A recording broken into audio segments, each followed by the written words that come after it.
Assalamu alaikum урматтуу мекендештер, урматтуу мусулман бир туугандар. Бүгүн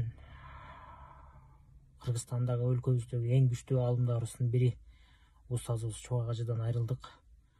Аллахым жаткан жерин жайлуу кылсын. Бүгүн жаназасы Жалал Абадтын Базар коргонунда Баймундус деген өзүнүн туулуп өскөн айылында коюлат.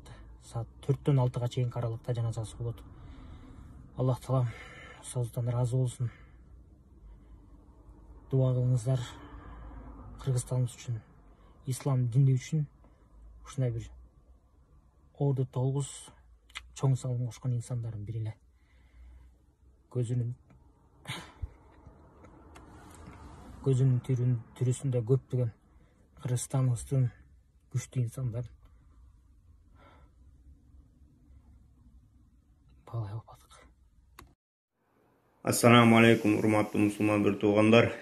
Бүгүн мына өтө суук кабарлардын дагы бири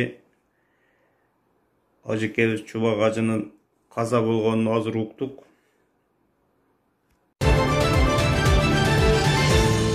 Улуу аалымыбыз Чубак ажы Жалилов Уурабалда реанимацияда жатат деп билдирди Борбордук госпиталда. Бир туугандар. Бүгүн мына өтө суук кабарлардын дагы бири ажекебиз Чубак ажынын каза болгонун азыр уктук.